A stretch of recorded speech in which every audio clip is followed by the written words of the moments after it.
Allez, comme ça. Ma passion.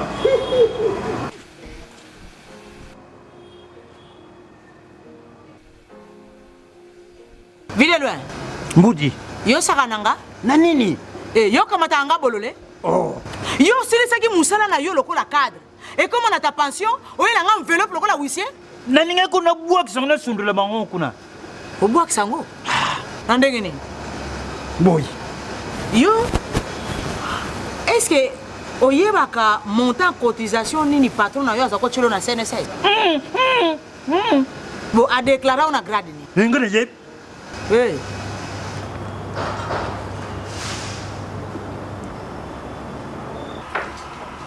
Oh, mon cher, tu as l'air préoccupé. Ah, chers collègues, c'est cette histoire des cotisations sociales de mes travailleurs qui me prend la tête. Et je pense que tu es en règle avec la CNSS. Ça, c'est un petit problème que je maîtrise et gère comme mes poches. Ah bon? Raconte, comment tu t'y prends? C'est simple, mon cher. Les travailleurs ne sont pas tes héritiers, moins encore tes associés. Il ne faut pas tous les immatriculer. Il ne faut pas non plus tout déclarer à la CNSS. C'est-à-dire? C'est-à-dire, par exemple, si tu as 500 travailleurs, tu déclares seulement pour 342 et tu minores leurs cotisations. Et les cadres, tu les déclares comme simples agents. Ah bon? Donc, non seulement tu ne déclares pas convenablement tes travailleurs, mais aussi tu ne verses pas correctement les cotisations telles que tu les perçois chez tes travailleurs. Tu as compris? Tu es sérieux? Oh mais très sérieux. C'est ce qui me permet de souffler. C'est un détournement. Hein? Tu risques même de faire la prison quand ça se saura. Qui le saura? Mon cher, ces gens-là n'ont pas le temps pour ça. Même pas l'intersyndical? Quel syndicaliste? Est-ce qu'ils s'en occupent même? Hein? Et aussi, il faut savoir leur fermer les yeux. Regarde.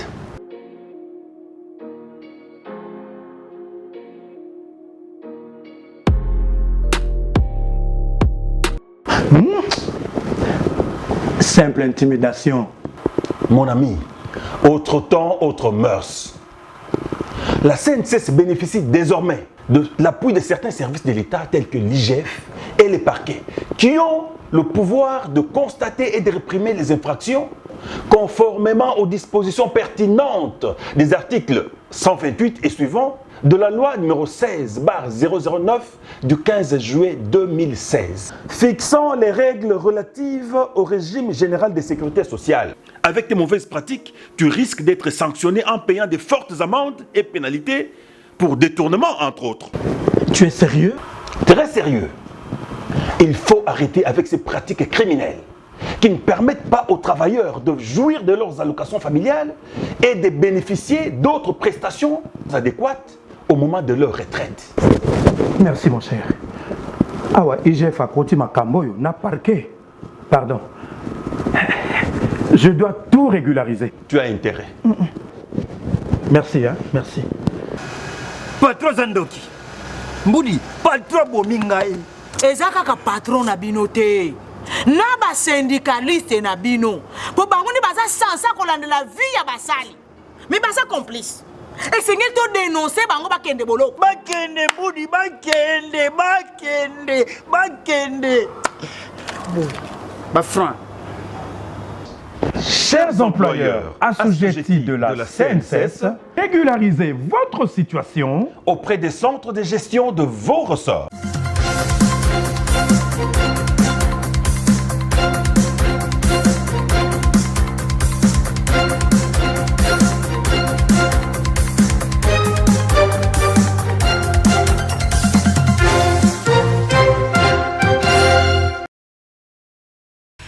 Il est temps de vous informer, madame, monsieur. Bienvenue dans cette édition du journal sur la télévision catholique Elikia. En ce mercredi saint, le pape François a poursuivi son cycle des catéchèses sur le vertu à l'audience générale dès ce 27 mars 2024 en salle Paul VI. Il s'est attardé sur la patience qui a la même racine que la passion et qui est le fruit d'un amour plus efficace. Suivez.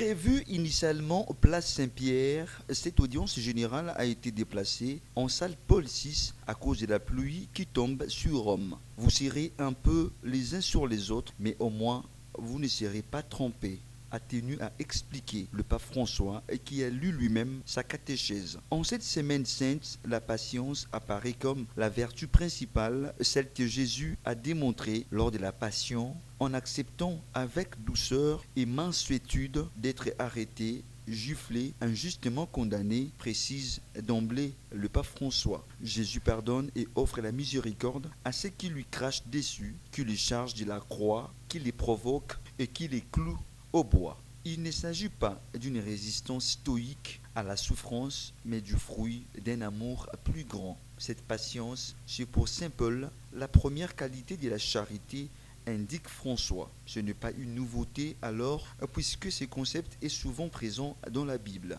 Dieu, face au mal et au péché de l'homme, se révèle plus grand, prêt à récompenser chaque fois avec une patience infinie. Ce trait de l'amour n'est pas propre à Dieu, il est des tout grands cœurs, il est des tout grands amours, précise le Saint-Père, car il sait répondre au mal par les biens, il ne s'enflamme pas dans la colère et les découragements, il persévère et reprend.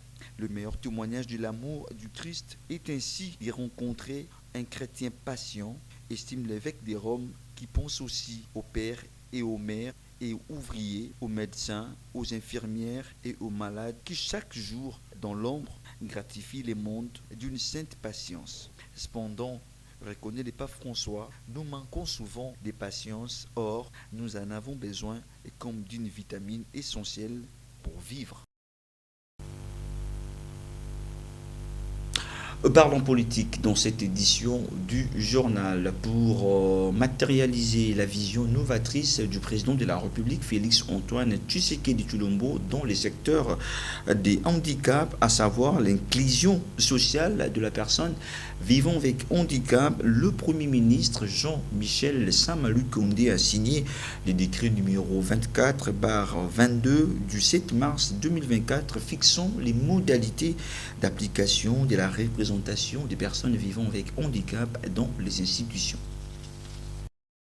Un document qui a pour objet de fixer les modalités de la participation et de la représentativité des personnes vivant avec handicap au sein des institutions publiques et privées au niveau national, provincial et local. Et c'est conformément aux dispositions de la loi organique numéro 22/003 du 3 mai portant protection et promotion des droits de la personne vivant avec handicap, notamment en son article 43. Ce décret fixe les taux de représentation des personnes vivant avec handicap et autres personnes vulnérables d'au moins 5% au sein des institutions publiques qui sont la fonction publique, les organismes de l'État, les établissements et services publics, ainsi que les sociétés commerciales à capitaux publics ou mixtes. Quant aux institutions privées, le taux de représentation du PVH, APV est d'au moins 3%. Il s'agit de toute initiative privée, lucrative ou non, y compris celle de la société civile et des partenaires au développement qui génèrent des emplois au public dans les différents secteurs. Les droits à l'égalité des chances, à la discrimination positive, ainsi à l'équité, aussi bien pour la formation que pour l'emploi, sont, entre autres, modalités pratiques de cette représentation. Notez qu'il revient désormais à la ministre déléguée en charge des personnes vivant avec handicap et autres personnes vulnérables, Maître Irène Essambo-Diatta, de signer un arrêté qui mettra en place un programme de suivi et évaluation du taux de représentation des personnes vivant avec handicap prévu à l'article 4 du présent décret. Et puis la réconciliation des communautés Teke et Aka à Kwamoto dans la province de Mai-Ndombe a été au centre des échanges que le vice-premier ministre et ministre de l'Intérieur, Maître Peter Kazadi Kankonde, a eu ce mercredi avec la chargée d'affaires de l'ambassade de Belgique à Kinshasa. C'était dans son cabinet de travail. Au sortir de son entretien avec les vice-premiers ministres et ministres de l'Intérieur, Madame Lotte De Bruyn a déclaré que c'est avec satisfaction que la Belgique constate la résolution du conflit entre les deux communautés. Elle a apprécié à cet effet les efforts nécessaires fournis par les vice-premiers ministres et ministres de l'Intérieur. Oui, bien évidemment. Donc, en effet, je suis venue le voir parce qu'on voulait apprendre un peu plus sur ces efforts de réconciliation dans le conflit entre les Yaka et les Teke. Et donc, on a échangé sur ça. Pour nous, c'est important que ce conflit prend fin et que la population là-bas peut retrouver la paix. Voilà, donc on a échangé sur ce point-là. On est déjà beaucoup dans l'aide humanitaire et donc ce qu'on aimerait bien faire aussi ici, c'est de voir comment on peut accompagner les déplacés pour retourner chez eux. On a des ONG qui aident déjà et qui peuvent donc continuer leur travail, et donc il est important qu'il y ait d'abord la sécurité, ce qui est justement le domaine bien évidemment du VPN Affaires intérieures, et comme ça on peut accompagner le peuple congolais pour le futur. Non, on apprécie que ce travail ait été fait. C'était un conflit qui n'aurait peut-être pas aurait duré si longtemps, donc on est très content de constater que probablement il y aura maintenant un retour à la paix là-bas. Il s'y est de rappeler que les travaux de la commission technique mise en place pour réconcilier les deux communautés ont été clôturés par les vice-premiers ministres et ministres de l'Intérieur le lundi dernier. Les deux peuples ont convenu d'arrêter leur conflit en adoptant un document intitulé « Acte d'engagement global et inclusif pour la paix et la stabilité dans les provinces de Mai-Ndombe, Kwilu, Kwango, Kinshasa et Congo central ». Au ministère de la Justice, Rose Mutombo Kese, ministre des tutelles, a tenu ce mardi 26 mars 2024 une réunion avec d'autres responsables de son ministère, notamment les procureurs généraux près la Cour constitutionnelle sur les désengorgements du centre pénitentiaire de rééducation du Kinshasa CPRK et de la prison militaire d'Indolo. Selon la cellule des communications du ministère de la Justice et Garde des Sceaux, une commission spéciale a été mise en place et a commencé ses travaux depuis ce mercredi 27 mars 2024 au centre pénitentiaire de rééducation de Kinshasa CPRK, aussi appelé prison centrale de Makala. La commission spéciale est constituée de magistrats de la Cour de cassation, du parquet général près la Cour de cassation, de la haute cour militaire, de l'auditorat général des FARDC, des représentants des parquets généraux auprès des cours d'appel et de l'inspectorat général des services judiciaires. Cette commission entame ses travaux à la prison centrale de Makala dans les ressorts de Kinshasa Gombe, puis suivra dans les ressorts de Kinshasa Matete. Le magistrat du parquet généraux près des grandes instances, des parquets près des tribunaux des paix qui possèdent au moins un dossier d'un prévenu en détention sont tenus de se présenter auprès de cette commission qui siégera à la prison centrale de Makala. Les détenus définitivement condamnés seront transférés dans d'autres prisons ou maisons de détention, explique le ministre de la Justice et Garde des Sceaux, Rose Mutombo. Pour désengorger la prison militaire d'Indolo, construite pour 500 détenus, mais qui en compte maintenant plus de 2000 détenus, il sera proposé de manière urgente la réhabilitation de la prison des Boma dans la province du Congo central par le gouvernement de la République via les services des génies militaires pour accueillir les détenus condamnés. Des hauts magistrats ayant participé à cette réunion ont proposé la construction dans le meilleur délai de la nouvelle prison de Menkao dans la commune de Maluku, Kinshasa, ainsi que des prisons dans l'ancienne configuration des 11 provinces à travers le pays. Des détenus de la prison de Munzenze de Goma dans la province du Nord Kivu seront transférés à la prison des Saké dont les travaux ont suffisamment avancé. Il est également prévu la réhabilitation de la prison de Bukavu dans la province du Sud Kivu. Concernant les détenus ayant commis des infractions mineures, il reviendra aux membres de la commission spéciale d'évaluer leur cas en vue de leur libération dans le meilleur délai. Ces multiples séances de travail autour de la gestion des maisons carcérales font suite aux instructions du président de la République Félix Antoine Tshisekedi Tshilombo données lors de la 130e réunion du Conseil des ministres à la ministre d'État, ministre de la Justice et Garde des Sceaux, Rose Mutombo, de collaborer étroitement avec les conseils supérieurs de la magistrature pour décourager les arrestations intempestives des magistrats du parquet, même pour les faits mineurs, et pour remédier au non-respect des délais dans l'instruction des dossiers par les cours et tribunaux, ce qui entraîne des retards. Selon les comptes rendus de la réunion, un rapport détaillé de la ministre de la Justice et garde des Sceaux est attendu lors de la prochaine réunion du Conseil des ministres. À l'enseignement primaire, secondaire et technique, l'état d'avancement des préparatifs des épreuves certificatives a été au centre de la réunion convoquée et présidée par le ministre professeur Tony Mwaba Kazadi ce mardi 26 mars 2024 dans la salle des réunions de son ministère. Brigitte Bondongoy nous en parle.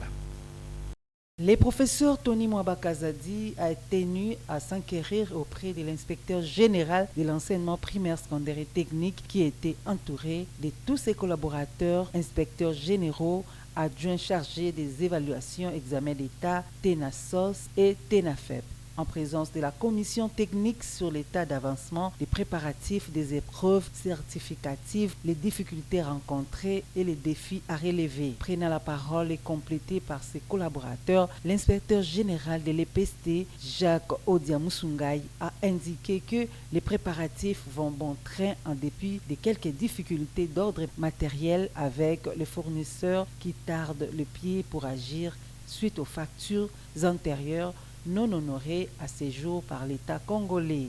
D'ores et déjà, les épreuves hors session sont prévues déjà pour ce 6 mai prochain, ce qui implique que les malles des items doivent déjà être en province au plus tard le 28 avril 2024, a plaidé Jacques Odiamusungai. À ces propos, pour éviter les difficultés liées à l'achat, au colisage, transport et distribution des malles des items dans les centres de passation des épreuves, le professeur Tony Mwaba a lancé une réflexion consistant à composer les épreuves, les envoyer pour leur impression dans les provinces éducationnelles qui, à leur tour, vont les évacuer dans les centres de passation des examens. Une réflexion qui a été saluée par toute l'assistance du fait qu'elle permet que l'on gagne en termes de temps et d'énergie. Cette pratique a été exercée dans le passé et suspendue en ce qui concerne la sécurité. Le patron de l'EPST a invité la commission à s'examiner la question et lui faire port dans les plus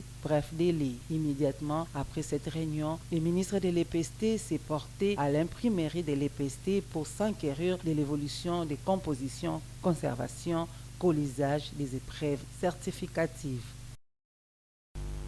Le président de la Commission électorale nationale indépendante, Denis Kadima Kazadi, a loué à sa juste valeur le travail réalisé par la mission d'observation électorale des SF-SADC effectuée en République démocratique du Congo aux côtés d'autres lors des élections générales du 20 décembre dernier en République démocratique du Congo.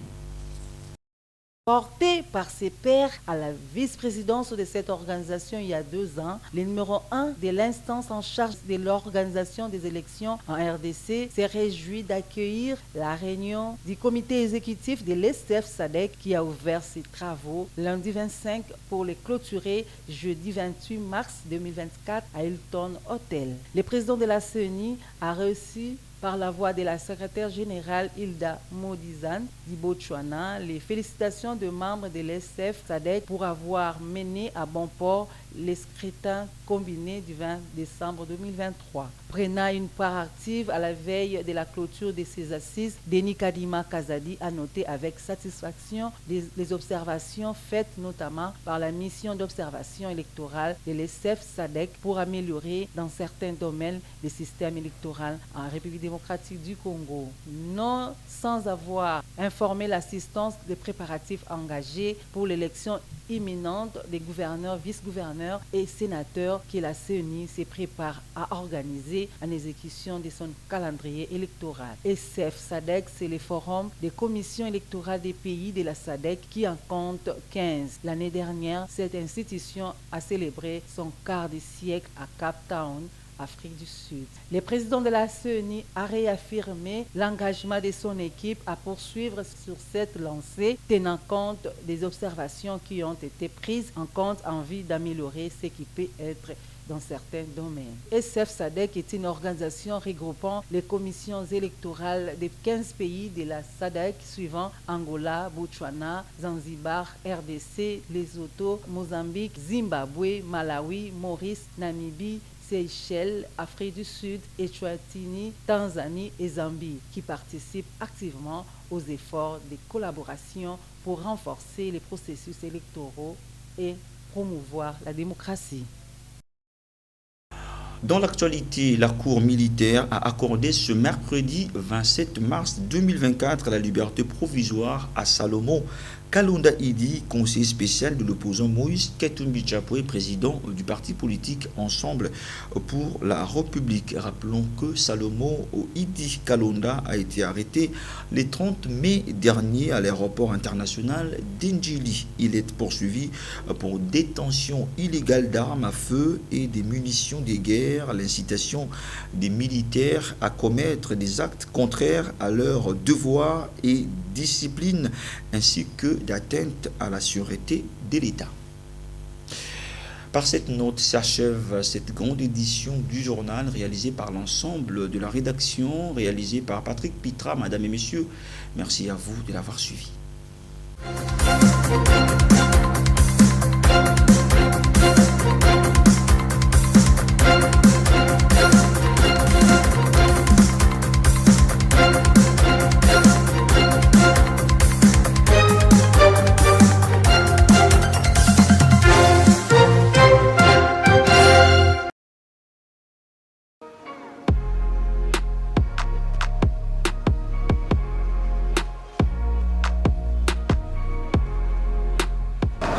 Allez, pas madame. Ma patience.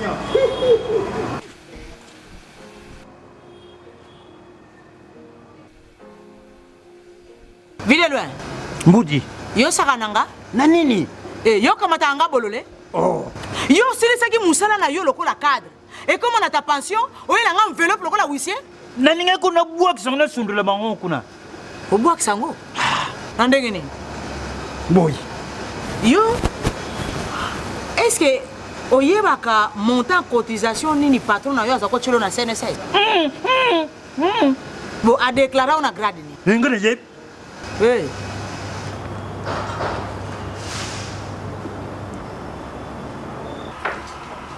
Oh, mon cher, tu as l'air préoccupé. Ah, chers collègues, c'est cette histoire des cotisations sociales de mes travailleurs qui me prend la tête. Et je pense que tu es en règle avec la CNSS. Ça, c'est un petit problème que je maîtrise et gère comme mes poches. Ah bon? Raconte, comment tu t'y prends? C'est simple, mon cher. Les travailleurs ne sont pas tes héritiers, moins encore tes associés. Il ne faut pas tous les immatriculer. Il ne faut pas non plus tout déclarer à la CNSS. C'est-à-dire? C'est-à-dire, par exemple, si tu as 500 travailleurs, tu déclares seulement pour 342 et tu minores leurs cotisations. Et les cadres, tu les déclares comme simples agents. Ah bon? Donc, non seulement tu ne déclares pas convenablement tes travailleurs, mais aussi tu ne verses pas correctement les cotisations telles que tu les perçois chez tes travailleurs. Tu as compris? Tu es sérieux? Oh, mais très sérieux. C'est ce qui me permet de souffler. C'est un détournement. Hein? Tu risques même de faire la prison quand ça se saura. Qui le saura? Mon cher, ces gens-là n'ont pas le temps pour ça. Même pas l'intersyndical? Quel syndicaliste? Est-ce qu'ils s'en occupent même? Hein? Et aussi, il faut savoir leur fermer les yeux. Regarde.